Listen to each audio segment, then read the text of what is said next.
Yeah, at this point, if you're 5 rat, counter plays in this second phase isn't really anything that they are too concerned with. They just want what's comfortable, what shores up their what shores up their lineup. That's not quite what we were talking about earlier on, as they take the Luna instead. So, ET, there's a part of me that instantly thought too maybe this is some sort of fake out, but you can't do that, right? The Luna really only plays one position now. No, yeah, that's 100% DNM's hero. And, well, now there is the concern that 5ManMidas just say, well, Argus, you feeling up for TB? You want to just play the hero that kind of wins? Argus could also very likely just play his Drow Ranger, and I feel like you're also fine with that. You've got the multi-shot for the Visage Birds. Do need to be very cautious of the DP BKB timing, but okay. They pick Ooh. up Earth Spirit. I thought they were going to go for Earth Spirit. It's kind of the last melee four still in. You know, Tusk is out, Marcy's out, Tiny's on the enemy team. And there's Lycan. Okay, things are spicing up a little bit. I like this Lycan hero a lot. I think it is kind of the counter to a lot of these meta heroes, especially the Death Prophet. Now, how 5rat actually want to value this hero, we'll have to see, because I would go so far as to say immediately this DP should now be a 5 position, because Lycan versus DP is not fun. No matter how much armor you build up, no matter what items you do to try and beef up versus the Lycan, he just does too much damage, and he just runs away from you. He runs into you. You can't siphon him. You can't silence him. You can't do anything versus the summons. I feel like this should now be AB1's hero, and they look for a different mid. But that's where a lot of the other mid heroes, like the Lina, that fall in that same line, you just can't be a ranged hero anymore versus the Lycan. It's a really scary hero to play versus, where you really need to get tight with your punishes on those shapeshifts. The lane, though, that should be some pretty free farm from DNM. I think DNM's going to be pretty happy with his lane, but that's also where 5Man did forego the TB pick. We see it banned out right now, so we do kind of know what's up here. I just wonder if 5ManMidas kind of game themselves by going for this pick one position too early, because I don't know if 5rat we're going to ban out Lycan in this final phase here, but we'll have to see now. And I do want to ask you at this point, just for due diligence's sake, is there any chance that we see a shift up of that Lycan's position to maybe explain why they went for it on this pick instead of last pick? I I mean, assuming that it's very simply just going to be the Lycan offlane, I don't really know, because you do have last pick, and you're thinking right now on 5rat, what is the last pick slam that is going to make DNM's game unplayable? And at the same time, your mid options are pretty limited, because you are playing versus the Queen of Pain still. So if you do end up going for a weaker mid laner for kits, I feel like the easy pick for them would probably to look at something like the Invoker, who is in that same line of just melee heroes that get run down by Lycan, but at least he has Tornado, and of course, if you Tornado the Lycan, even once Lycan has BKB, you can at least get the Wolves and probably what is the Helm of the Overlord off of you, which makes it a little bit more difficult for Lycan to play. But there is still a Drow if Argus is probably going to look for a hero like that. The only problem, of course, with the Drow is that then you are pretty reliant on the rest of your lineup being that front line. And there's the Invoker ban, so I think really both teams playing pretty smart here. No reserve time either. Everybody has thought about every pick pretty hard now, and that's a pretty fast one. And they Okay. do go for the Ember. They pick a slightly weaker hero into the Quap, but yeah, it makes sense. You have to shift the DP out of that core position now, and then I think 5Rat's lineup makes a lot of sense. Mm-hmm. The Ember's got a lot of targets that he can hit up pretty quickly in the Tiny and the Bane. Even something like Searing Chains on the Lycan, right? Pre BKB kind of takes him out of the fight for an extended amount of time. So not a bad choice, but as you did mention, ET, you're giving up a little bit in that direct 1v1 in the middle lane as 5ManMidas do go for the Bristle pick to round out their lineup. So their front line looks pretty damn good, ET, right? You got Bristle, you got Lycan, who are going to both be in there, and when you have that stout front line, that means RRL on that Queen of Pain gets to choose the exact moment she wants to go in to do her damage. Yeah, and it also just means that once you do get post BKB, depending on what DNM decides to go for, unless you have that, I want to say, lead over the Bristleback, it's where you need items like the Scotty, like the Silver Edge, like the Hurricane Pike, or else you get kited so hard by Bristle by just straight up not being a traditional ranged carry. Once those goos start stacking up on you, you need to have those easy dispels, you need to have force staffs, It's where the Bristle is still one of the finest carries in the game. You can never really look too poorly on him. And even though he is laning versus a Visage, I feel like he's going to be completely fine in that lane. A lot of magic damage that he might have to deal with, but that's where you also have the Bane, who, again, is very countered out by this Visage, but you can also just still be Bane in lane. You still win the trades with Brain Sap. You still do 67 base damage or whatever he has. It's still pretty easy for you. We'll just have to see, I think, how those stacks eventually get made here. But I myself have a very greedy lineup. That's where 5RAT, I think, are maybe just a smidge more balanced. I think they're going to be able to utilize a little bit less net worth on the 5RAT side of things, where 5-man, they need their lanes to go well. They need to get a lot of items in a pretty succinct fashion, and then they can play. Yeah, and I think that is not just a discussion about the core heroes here as well, right? You even compare the supports, someone like Mhm. Merlin on Earth Spirit versus Moonlight on Tiny, who Tiny getting a Blink Dagger has been an issue for many teams. You mentioned it earlier, it was the average is now up to like 18, 19 minutes, which okay, you're a position 4, right? That's still not a terrible timing, but it's not where you want it to be to use him as that tempo shifter. Yeah, and there we go. Get our pauses out of the way early. Absolutely love it. But yeah, it is where Earth Spirit is a more difficult hero to execute, and I think even now, hero still has some tweaking to get perfectly fixed. Everybody was super excited with the rolling boulder buff. Everybody was also interested in the boulder smash kind of retool where it should be targeting the right thing, but even when it tries to target the right thing, sometimes you target the wrong thing, and instead of kicking, you end up kicking the hero away, which is always kind of sad. But I think it's also just an aspect of the meta right now where your offlaner is just so greedy nowadays. The offlaner needs so much farm.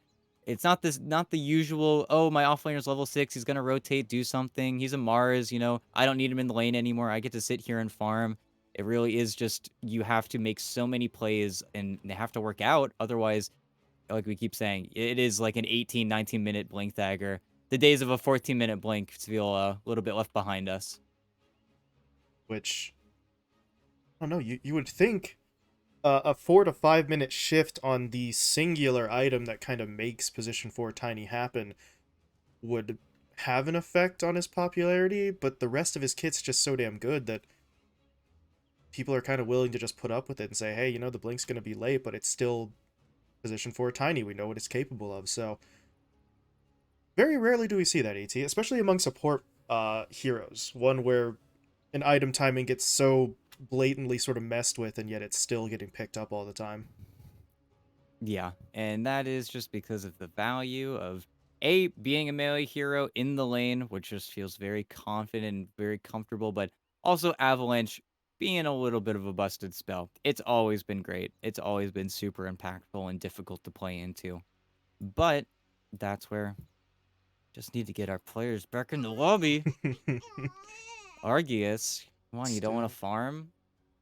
Let's see what you can do. I do find it interesting that 5-Ret didn't decide to go for that Faceless Void and then just banned it out themselves in that second phase. And we'll Right. see, because that was definitely an option. And as we talked about, I think a little bit earlier on in the tournament, it's where the confidence in these teams is only going to grow as that group stage progresses. It's where those core picks will probably come out earlier and earlier and earlier, and then you see if they can find that balance, or if those counters start coming out where suddenly heroes that are incredibly strong in the first phase just get countered over and over and over again.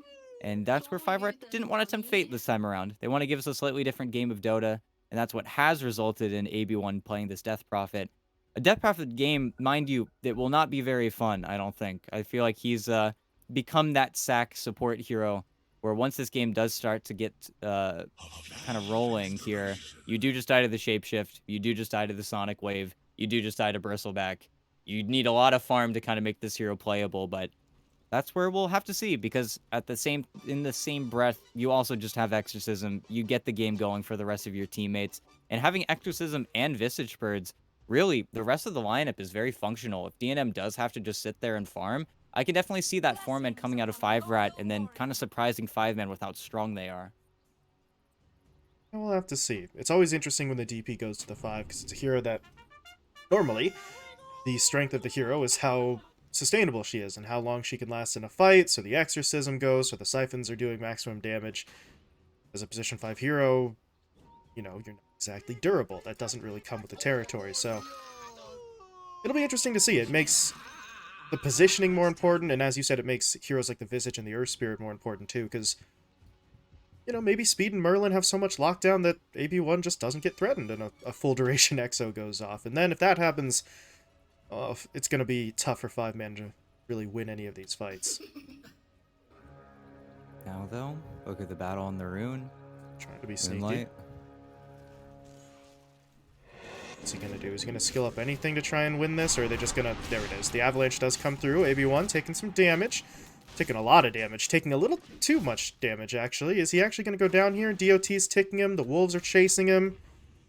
They won't dive the tower, however, which is a little unfortunate, because I think if each of those wolves got 1 or 2 more bites in, maybe that would have been enough damage, but that also would have left Lies without his wolves at the start of the lane, and that's not something he wants to deal with either.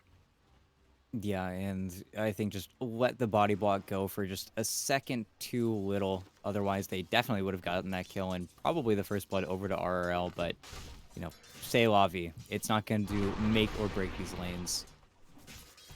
Moonlight just being obnoxious here. They did have a slight advantage because AB1 had to kind of take a longer path back to lane after getting beat up there, so just try to make a little bit of damage stick as Moonlight immediately goes for this pull. AB1 is going to hit him pretty hard, though, so you should get this pull off. It's just it's taking a lot of damage to do it. Yeah, and pretty nicely played from Moonlight. He had to place that sentry there, otherwise he would have eaten even more damage, but that's where AB1 also knows in this lane, your 2 melee heroes, you're just going to get right-clicked to death by the DP and the Luna if you do just stick in that lane, so this kind of has to happen, but now we'll just have to see who ends up being the winner here. It's always funny to see who fights for the denies, who fights for the last hits, even though Moonlight is definitely a little bit sad, but this is a big win for Lies on the other side. He's just kind of laning behind the tower now and doesn't have to worry, and his tie is going to be level 2, so he gets to make some more plays.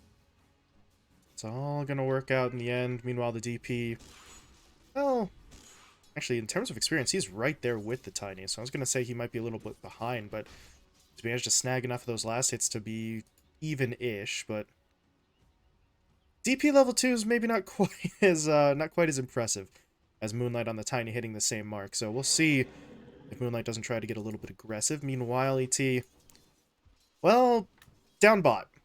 Bit of an interesting one, right? We still talked about how strong the Bane is in lane. He's going to do Bane things, but this duo here between Speed and Merlin, I want to see how aggressive they look to play. If the Soul Assumption stacks get up there, all Merlin really has to do is roll in onto someone like Feeling, and they could set up for a relatively solid kill, and in this early stage, I think they could maybe afford to just ignore Argus as well.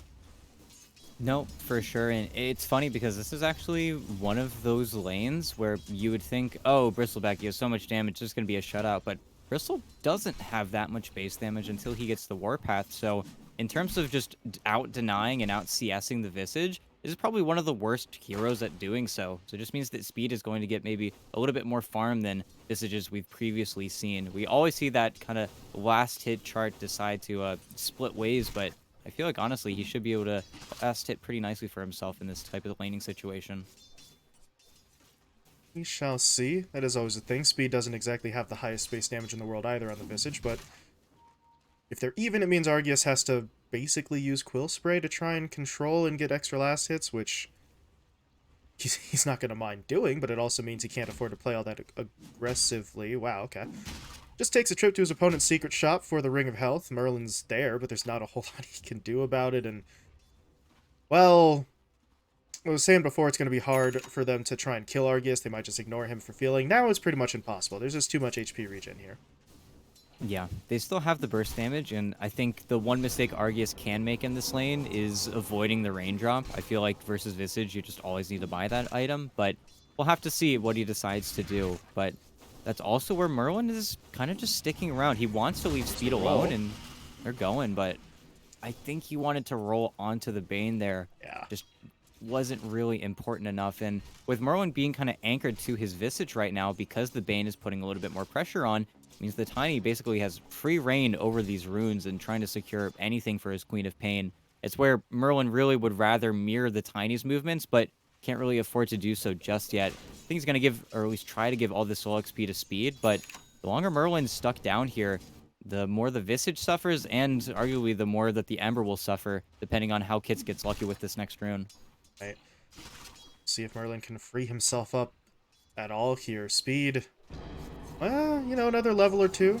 Maybe he's sitting okay, but he's got to get there first. In the meantime, back up top, Moonlight's getting hit up. It's okay. Defensive Avalanche comes through. DNM did not have the Lucent Beam coming back up. If he had it, I think maybe they chased that a little further, but not able to make a play. But if you're DNM, you know, who cares, right? You don't get to go for that kill, but look at his last hit count. He's sitting at 33 and 12. Maybe that number's bumped up a tiny bit by a wolf kill here and there, but not by much. He's just been really out farming in this lane. Oh, and then you look at the Lycan, and he's 7 and 3. Yeah. He's getting nothing. And it comes back to, I think, just not getting control of this large camp. Usually on Lycan, you try to pull for yourself. It's just not unfortunate. Yeah, they're trying, but he ran out. Arceus is just stuck under the tower. Wow. And Speed's got mana. Oh, feeling. The feeling might not make it out of here. There's going to be the slow. That's the weakest soul assumption I've ever seen, as the raindrop absorbs a lot of it, but maybe Merlin can do this? That is a level 2 brain sap, so that does kind of even the scales a bit, but honestly, yeah, feeling can walk. They don't care. Speed lives in a situation where he was being just completely dived under his tower and picks up first blood to boot. Yeah, you're very satisfied with that, and it's going to put those levels again a little bit RL. more forward, but Okay, yeah, it's the fight. Illusion Rune, he was able to pick it up. Merlin is actually just going to straight up die here. That's unfortunate for him. It does mean Kits gets away, but yeah, they wanted the rune. Not really able to do too much. RL gets it. Feeling is the one who grabs the kill, so obviously you would have preferred to have that in your Queen of Pain's hands, but in that scenario, you're just looking really for anything. Yeah, and even though you do get the Illusion Rune, as we always say, Illusion Rune, not the most impactful. You just have to pop it immediately as well, so Nalki's going to be able to dodge out a Searing Chains or two with that. But again, with the focus being brought away from top, you are still seeing this Lyca just absolutely suffer. He's really starting to fall behind that Luna now, and now that it's nighttime, having a Luna that's ahead, the rest of the map is getting that Lunar Blessing, free 20 damage. Everybody's happy, especially that Ember.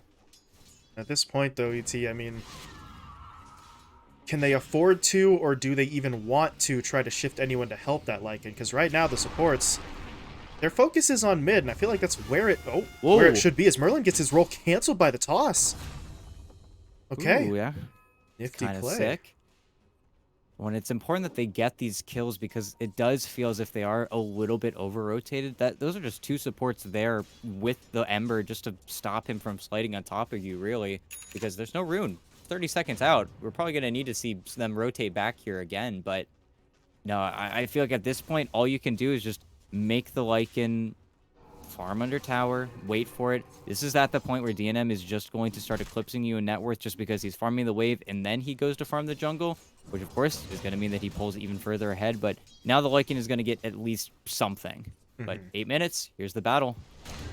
RL's going to get silenced up, can't blink away. There's the defensive avalanche, though, and okay.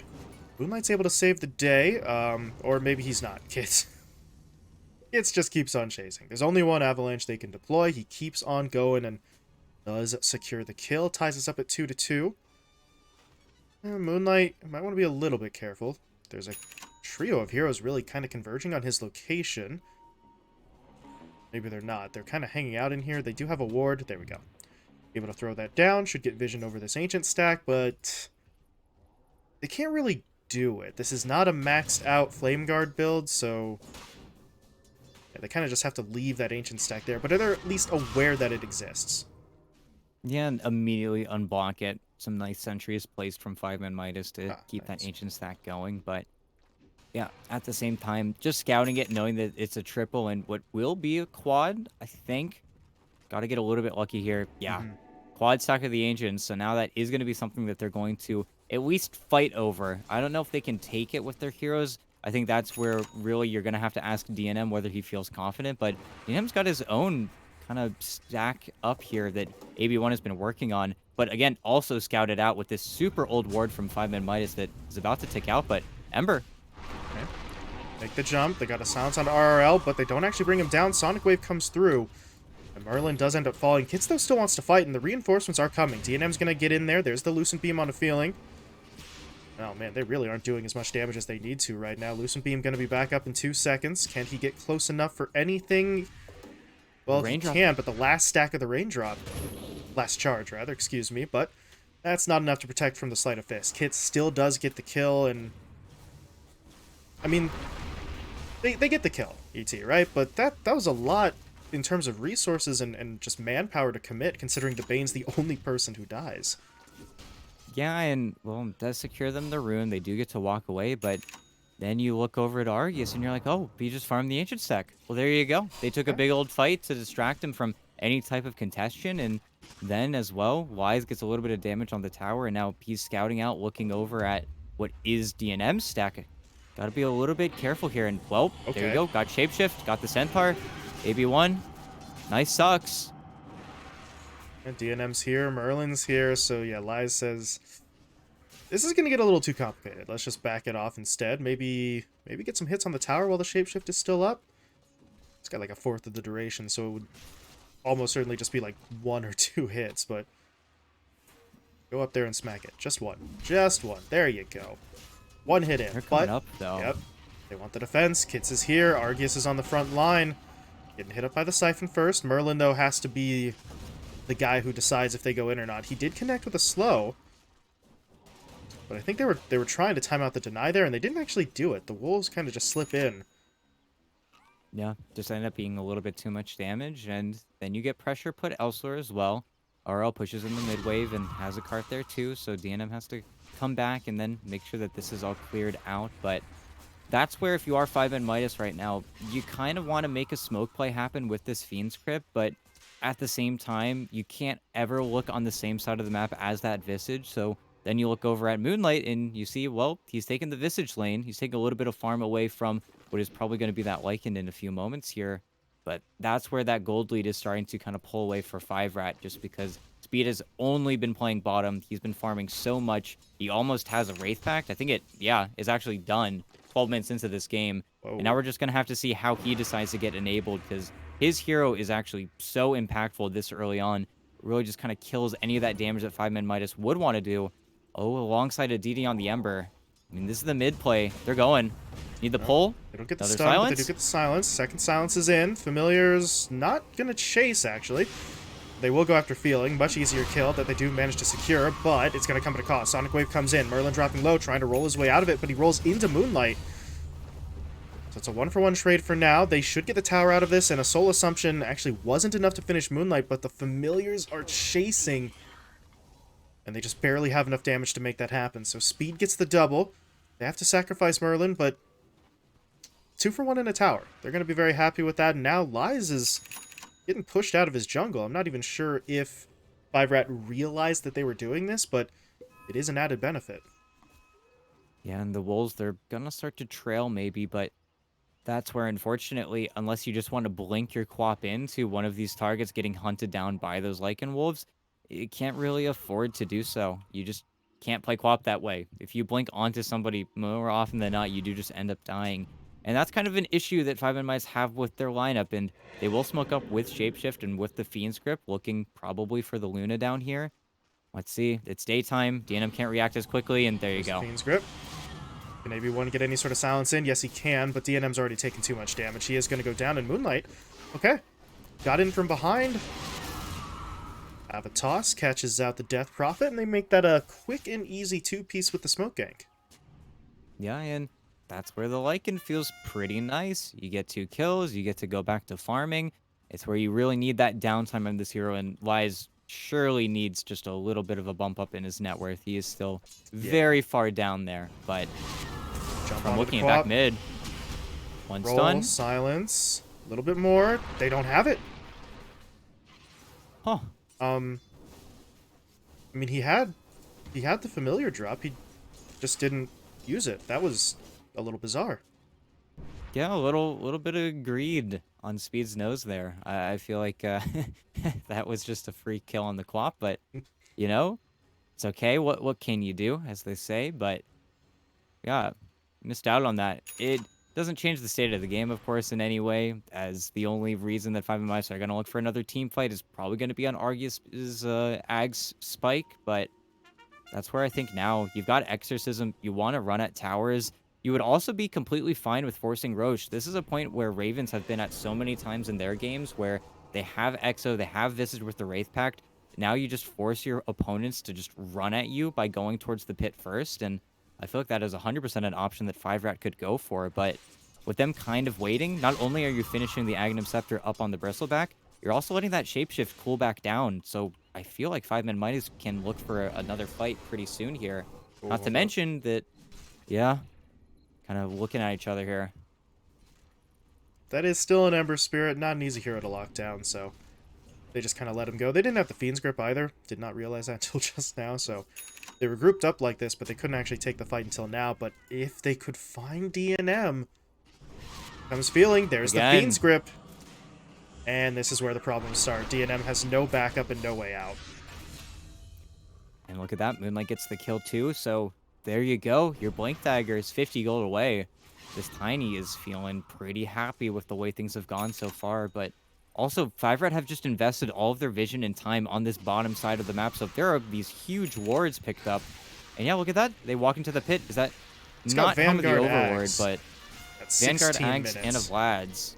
I mean, this is just Roche. This is the move that I wanted 5rat to do, and they will start to make their way over But they here were if they do get scanned. scanned out. Yeah, no grip. Gotta be careful here, but What? Oh my God. Oh, he rolled into the Ava! He's gonna get completely locked down, and, well... And 5Midas actually take this fight. This is starting to get a little bit dicey. They're losing so much health. And yeah, it's too much. They're just having to back off now, but the root comes in, the Searing Chains connects. They do drop down another Remnant to keep the Magnetize going, and... Oh, ET. 5-man just... It felt like they had all the information, right? They got the pick. They were taking down Roche quickly. They had the scan on their opponents coming at them. But they just weren't ready to actually deal with the mass damage. yeah, and honestly, in that fight, all you get to see is magnetized damage, sleight of fist, and the Wraith Pact. That was so much damage and damage mitigation coming out through from that item. And then you realize that maybe we're in over our heads here a little bit. And again, that was instigated from 5-man. They decided to go into the pit, of course, with the strength, knowing that your Aghanim Scepter Bristleback is feeling his item timings. But I feel like that's also where maybe you just needed to wait for your BKB before you put yourself in that type of dangerous situation. Because, well, you feed the Aegis now over to DNM. Now that hero that you've been picking off so reliably is just going to be able to turn this Aegis probably into a farming Aegis. And then you get your Blink Dagger on Tiny after the fact. And now you do have it. You could maybe go for a play here. Toss back. Oh, faster on the fingers there from Kits as he just immediately jumps out. But they're thinking about keeping this chase going, but there's going to be a route into a silence, into a roll. They're keeping Argus locked down. He's pretty damn tanky, but he may not be tanky enough. Drop down, taken out. And this fight's immediately looking rough. Feeling's going to get rolled in on now as well. Defensive Avalanche is creating a little bit of extra time, but again, not enough. Double kill for Kits, and well, what a swing that Roche Pit fight was, right? Because 5rat went from cautious and hesitant to now just in full send mode. And it's working out perfectly fine. 2 kills and potentially now the tower as well. Yeah, I think Merlin's playing real well. He's just finding a lot of picks, a lot of easy setups with the Searing Chains too, to just make sure that that stun pretty much always gets off. But it's also where now, unless you have BKBs, and you are not looking at BKBs, especially for RRL, these silences are a big problem. The Death Prophet silence along with the Geomagnetic Grip, if you get caught, you are probably dead in a lot of different situations, and that's only a level 1 silence. We're really early on in this game still. We don't even have that many levels on our supports, but once you do start getting that 4, 5, 6 second long silence on the DP, it's so tough to play into it. Not to mention that you're getting BKBs on both Kits and DNM, so then how do you take a team fight on 5ManMidas? You're all right-click damage at that point, and you cannot rely on your Queen of Pain and Tiny to carry you. It's where, in a lot of games, especially games from behind, you'll have to pretty much solely rely on your initiation to then just hope you pop somebody, because if you don't, you've got the healing, you've got the Wraith Pact, you've got the Siphons, so you got to have that perfect jump. Yeah, this is going to be the concern, right? 5ManMidas' lineup is so strong in terms of their damage potential, as they do catch one here, Merlin. Oh, maybe they don't catch him after all. He's going to try to roll away. Still getting slowed up by the Shadow Strike, though, but he's got another roll, and he's going to get out. But No, super sick. yeah, the previous point, they don't have lockdown on their cores, right? They don't have any means of keeping their opponents in front of them, so that damage potential, well, it doesn't do you any good if you can't actually hit anybody with it, as it's actually just jumped back towards the middle lane, so let's see if they try anything, because 5ManMidas are kind of grouped up here as well. It's not going to be an easy fight by any means, but we'll have to see. Moonlight's going to make the jump, though. He did hit Kits, but I'm not sure he saw it through the trees. Merlin, okay, rolls in. He does drop the Magnetize. The Sleight of Fist there. That might actually be enough DOT. Not quite. Moonlight will live. That's an interesting smoke. Moonlight needs to heal first. No, he doesn't. He actually just jumps straight in to get the toss into the... okay, into Nevermind. I was going to say the Fiend's Grip is well placed, but it was canceled, so that does mean Kits gets out. And Merlin, yeah, to trade himself for it, but it's a good trade. Not if Kits still dies, though. Look at the creeps just tracking him down. And RRL got the kill with the DOT. That's an interesting one, but they do still find the pick off, and all of a sudden, ET, this push down bot, I don't think this is doable, and they don't have a good angle here. The cutoff can come in. Lies is coming in from behind. This is not looking good. DNM is dropping low. He does have the Aegis, so he's going to come back up, but while he respawns, his teammates are going to rapidly lose their lives. Speed already dead. Albino Zebra down. DNM pops his BKB and tries to TP home. Can they finish him off in time? No. That's still just about perfect. That's 4 kills in total. That's the Aegis gone, and the tier 3 still stands down bot by a sliver of HP, but still alive. Yeah, I just got a little bit too greedy there in the mid lane. And again, even though you do get that nice silence to just cancel the Fiend's Grip, I think too many of these grips have been successful. I think Feeling has found too many opportunities, again, away from the Visage in what should be a very difficult game to get the grip off. And oh no, they know he doesn't have BKB. He's just way too far forward. He needs Argus to finish this off, though. Well, the Eclipse is creating a little bit of space. Feeling might actually just go down, but DNM's not dying. Well, okay, that play's a complete failure. They do not get DNM. They're going to lose all 3 of their heroes that made their way into this jungle.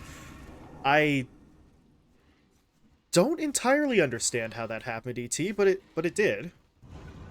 Yeah, AB1's mech just came in at the right time, just had a little bit too much HP, and yeah, well, there's your punish. It's where you do wonder, maybe RL just plain and simple needed to be part of that. I think they just ended up spreading themselves out a little bit too thin. And now, well, you're battle ready on both your Queen of Pain and your Lycan, but the rest of your lineup is in the well, so that's kind of annoying. That's kind of tough. As well as soon as you let 5RAT immediately join up, before you caught him without a lot of mana, you caught him with not a lot of those heroes being at full HP. If 5RAT wanted to smoke with everything, though, they've got double BKB back up yet again, Arcane Rune as well on the Ember, and I think full AC? Yeah, this is quite the item timing they've hit. They have a definitive spike right now, and yeah, it was just exacerbated by that attempt, because if 5ManMidas make that play happen, then we're praising the hell out of him, right? You said right when the fight started they knew he didn't have BKB, so it looks like, hey, they know their timings, they went in, they got aggressive, and they found an extra kill. Instead, you lose 3, the item timings of your opponents are now converging. This next fight is going to be absolutely crucial. 5ManMidas can't afford to lose it. If they lose the fight, the base is going to take some serious damage. Not to mention, Roche is about, what? Yeah, 70-ish seconds away, so winner of this fight is in great position for the pit as Merlin jumps in, looking for Moonlight first. They'll silence him up, they'll take him down, but they want more. They've got the Lycan as well, they're going to root him up. That's an interesting Sonic Wave, not really effective in terms of the damage output. And now, with his ult deployed, the Queen of Pain has to run. That means Feeling is left all alone in no man's land. He will die, and they might try to chase RRL here, but at this point, they could just try and group up and move on to an objective, and I think that's what they're going to do instead. Ooh. Uh-oh. Maroon, he knows. Yeah, they're making sure the creep wave stays protected here, and so it will just eventually get by, but yeah, the Arcane Rune, it's still running, and there's no BKB. Yep. That is the maximum, and I mean maximum range of Rolling Boulder But it does work out. Kits is in there for the follow-up, and now, yeah, this is where the problems are going to really become very much apparent for 5ManMidas. Their opponents are in the base. That's an interesting glyph, but BT, as you always point out, glyphing after the tower's gone, it doesn't clear out those creeps. It doesn't actually prevent the push. It only delays it. And they're going to try and stick around to get 2 full lanes here, and I think they should get it, because without RRL, I don't know if this fight is doable. Argus is going to try to lead his team into it, and they did manage to get a very nice Fiend Script onto the Luna, but DNM not dead, pushing his way out with the Hurricane Pike while his teammates cover his retreat. Yeah, and I think now it's just too much of a lead. Oh, You don't have your own Argus, BKBs. you can't go down here. They just don't have BKBs. They don't have the ability to stick around. You want to stay in that fight with the Lycan, but there's just nothing for you to do. At the same time, your Queen of Pain was also just dead for that entire engagement. She just was unable to feel or make any real impact. And now, well, here's the thing. If you glyph for those racks, now your top tier 2 is going to be forfeited. Your top tier 3 is going to be forfeited. And then there is no more glyph for you to play around. You're on that hard timer. And even though Roche is not the kindest soul, we will have to wait about a minute and a half here for him to come back up. I still feel like 5RAT have too many tools at their discretion right now.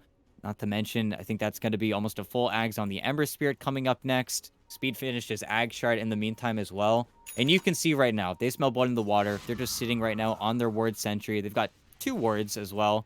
And it's nighttime, so DNM just is going to see all. It's where that initiation coming in from Moonlight, you have to be smoked, and again, you have to find pretty much the perfect jump, otherwise you just lose.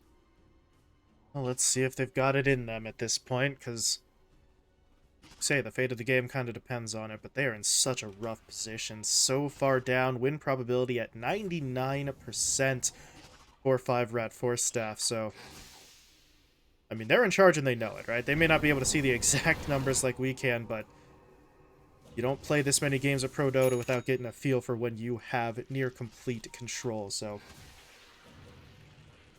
what do they do? What do they look for? They could wait for Roche. They could try to, honestly, brute force it, and I think, realistically, that might work. That's not normally a strategy that we're too keen on sort of endorsing, but if they just barrel their way up the high ground, what's anyone going to do about it?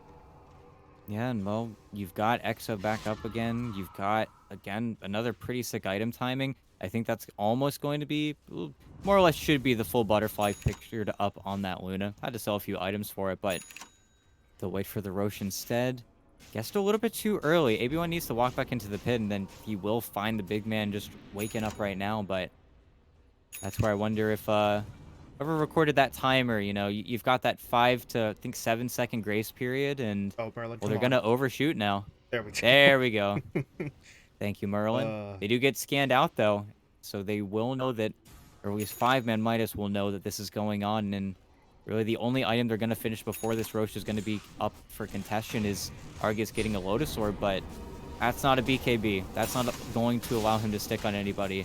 And now, with an Aegis in hand, Exo as well, just being able to be saved here in your back pocket. I feel like we are just going to see 5ManMidas march down that top lane. There we go. Aegis picked up. DNM also grabbed the shard. Hasn't actually eaten it yet. Not sure if he plans to use it. I think it's probably better for the okay. Ember. Either Ember or DP shards are probably just a wee bit better. It's cool. It's interesting to see. You get the attack damage, but I think the duration is just a little bit too short to really feel too impactful. But here we go. No glyph. Tier 3's dead. Nobody in 5ManMidas are in the base. Boys, that's your last lane of racks being taken. You might want to do something about that. But Argus is in too late. It's already gone. And what is that zigzag pattern from Kits? He does still get hit by the Fiend Script, but they can't actually keep it going for long. Sonic Wave is deployed for some damage, but the mech immediately counteracts it, and yeah, they're just gonna get run back to their fountain. They'll lose Moonlight. Everyone else did manage to get out though, but they get out for what, right? Can they take a fight? They don't even want to. GG called, and 5RAT, well, they had been taking 1-1 splits the whole way through so far, ET. They're guaranteed at least that same mark here as they take the first game. Yeah, and I feel like they should be pretty happy with themselves. This was just a very clean, simple game of Dota. I feel like They didn't really get too pressed. Merlin was kind of balling out of control alongside Kits. I think this was kind of just the spirits carrying the rest of the lineup. But then you just had DNM and Speed farming, doing what they needed to do. And really, this Visituro felt like what Ravens have been doing all week with Ben Jazz. You just get Wraith Packed, and you just have this impossible team fight where unless you have BKBs on 5ManMidas, all of your damage is just quartered. You just do nothing. And unless you kill it as well, I guess that's the other option, but you're playing versus Visage. If you walk up to him, you've got the stuns, you've got the grave chills. It's such an obnoxious hero. It's such a great item, honestly. And then, of course, making the shift of the Lycan or the DP into the 5 position to counter out what was, I think, a very good Lycan choice. The rest of the lineup just couldn't function. And even though we saw, I think, 3 or 4 grips actually get off from feeling, once we were in a true 5-on-5 situation, there's no space for grip. You've got simply too many things, too many silences, too many stuns. It's something that the Luna also does really well, just always having a lucent beam to throw out there. Once we were in that 5-on-5 situation, we didn't have a grip anymore. And then without a grip, we also just have a Lycan that doesn't have anybody to really go in on. It just ended up, I think, being too many things going wrong for 5ManMidas, but that's why there's game 2. Mm-hmm. Game 2 will give them an opportunity to change things up a little bit, and it is interesting you mentioned it, and I do kind of agree with you. The Lycan pick, honestly, I think still did what they wanted it to do. It's just, if you're going to take an offlaner who doesn't have that sort of team fight and lockdown presence, it needs to come from somewhere else other than being overly reliant on those supports, because then, as you said, Moonlight and Feeling and the team fights just couldn't actually contribute. So you have a 5-man roster that can't really stun anyone between all 5 of them. So it was a risk. It didn't work out. We'll see if 5ManMidas runs something similar or if they try to shake it up here, but we are going to have to wait and see, because game 2, it's on the horizon, but it's not quite here just yet. We're going to be stepping away for just a few minutes, but when we return, we shall see. Can 5ManMidas get their first win of the event, or will 5RAT get their first 2-0 sweep? So stick around.